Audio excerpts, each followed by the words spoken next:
With Tilman Fertitta. He's the chairman and CEO of Landry's, a company that owns about 600 restaurants around the world. He owns hotels, casinos, 40 states in all. 240 locations have reopened as well as the Golden Nugget Casino in Lake Charles, Louisiana. Tilman, welcome. Good to have you with us. I'm going to offer you some of my wife's delicious banana bread. Of course, we have that here on the menu for Power Lunch. So at any rate, next time when you come by. So you've reopened 240 of 600. Earlier this year, you had to lay off about 45,000 of your employees. How many of the employees have you brought back? We've brought back right now about 15,000. And, you know, it's interesting in looking at the data that y'all just showed on TV. But when you go to full service restaurants, which like I operate, we're still operating with the 240 that are open at close to negative 60%. So it's great to be open. It's great to bring some employees back to work, but we're far from profitable. So right now we're just churning dollars and you know, hoping that it gets better. And it seems to be tweaking up a little bit every week so far, but we've got a whole long way to go before we can bring all employees back but become a profitable business.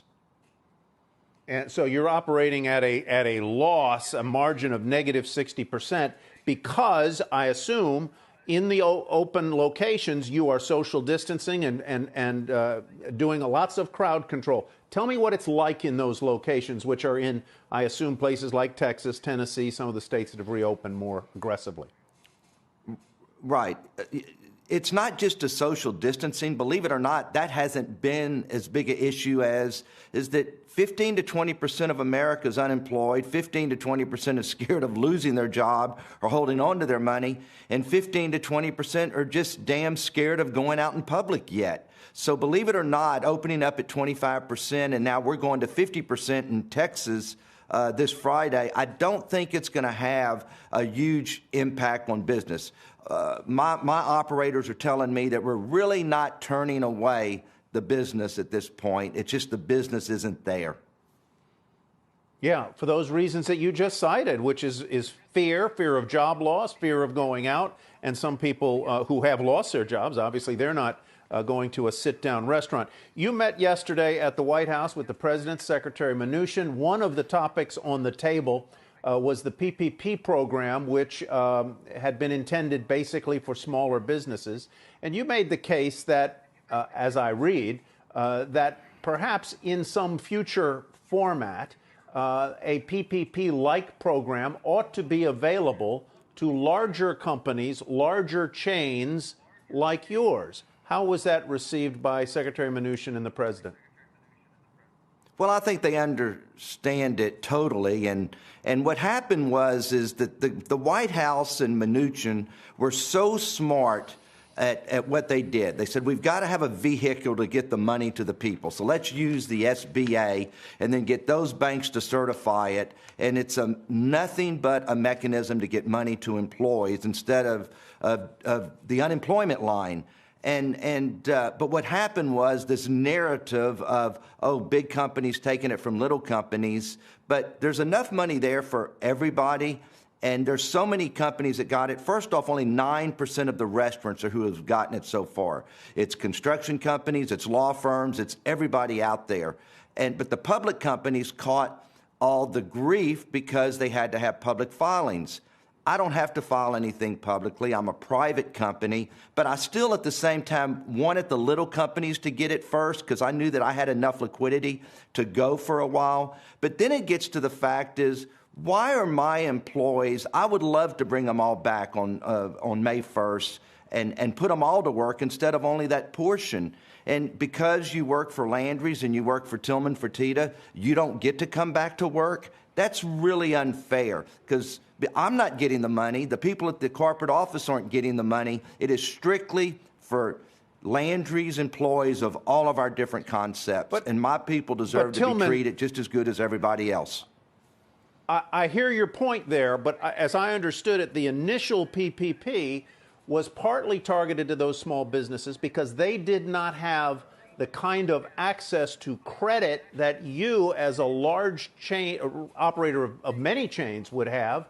And indeed, you took reportedly a $300 million line of credit, which was available to you, may not go the full distance for you, but you had some access to credit that those smaller businesses wouldn't. But I take your point that your workers are just as valuable to you and to the economy as anybody else's.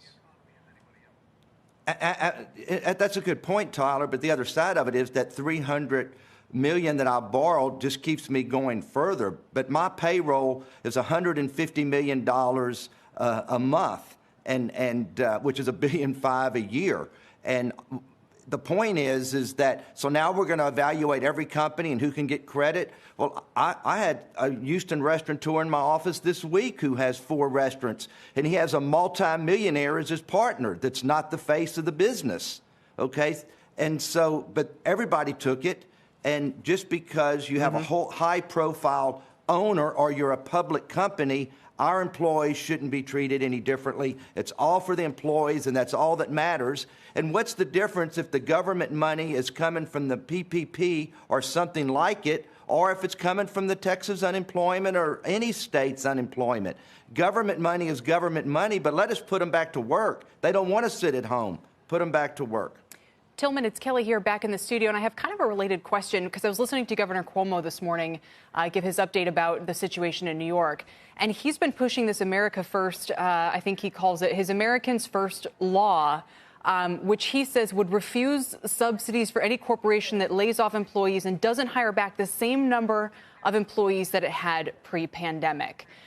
Does that make sense to you as a strategy? And what are businesses like yours thinking about taking any government funds and the strings that may be attached with them? So again, in terms of what the future of going to a restaurant looks like, is it unreasonable for Cuomo or others to expect that people should hire back to 100% of their pre-coronavirus workforce in order to get this relief money or to be able to keep it without repaying it?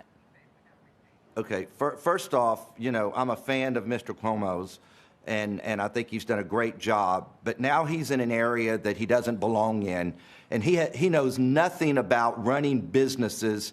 And if you can't hire everybody back, okay, our business is not coming back for years, okay, to get back to where it is, at least through 20 and 21 and most likely 22, all the expert economists say. So to say that you can't get any money unless you hire everybody back, so what are they going to do? Okay, how are they going to promote up? How are they going to better their lives? They need if they can find a better opportunity somewhere else, but you're going to go penalize a company because they couldn't hire somebody back because they don't have the business anymore? It makes no sense whatsoever. And Kelly, ask me the second part of that question again. No, I was basically just kind of elaborating on it. The other, you know, there's so much, Tilman, that we want to talk to you about, sports and different businesses and this and that. But one of the other things that people say when they hear you talking and sort of going on about business is, well, isn't Tilman the kind of guy who lives off a lot of credit? He's highly leveraged. You know, he'd be worse off than others.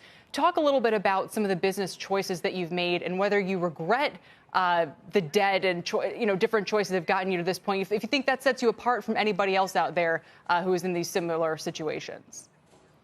You know, not really. I mean, I chose to do business and own this company myself, and there's 2 ways to do it. You have equity partners or you take on more debt. I prefer to borrow debt and not have partners, okay? And my company's been very successful and been able to do whatever it wants to do, and a pandemic comes along that hurts my company, but yet we've always made good business decisions. It's just one way of growing a business. At the same time, could I go sell equity? Yes. You never know. I might go public again. I might go take on partners. The name of the game is to make your company survive, and that's what we're doing now. But it's everybody has different ways of growing their business, and that's the way I grew mine. Mm-hmm. You know, Tilman, I know a lot of people, including evidently, based on reports, the president himself, are very interested in what the future. My son, if he were here right now, he'd say, ask Tilman about the NBA. I want to know when they're coming back. Will you finish the regular season? Will you go straight to the playoffs? And when? The president wants to know. Well, our viewers want to know. And Mac Matheson wants to know. You sounded like Donald Trump there asking me that question like yesterday. Oh, my heavens. So Tyler, tell your son this, okay? We Yep. feel very comfortable as long as the experts continue to say things are getting better in America, the players want to play, and as long as this doesn't continue to grow and it continues to go the other way, the virus, I see the NBA playing. Everybody wants to play. America wants to see the NBA play, and I look forward to us playing games later this summer and playing some regular season games and, of course, having an NBA champion like the Houston Rockets. Well, we wish you luck on that one. Tilman, thank you so much. We'd love to have you back. You can have some banana bread. We'll check in with you and want to hear how it's going as you reopen around the country. Tilman Fertitta, as always, thank you.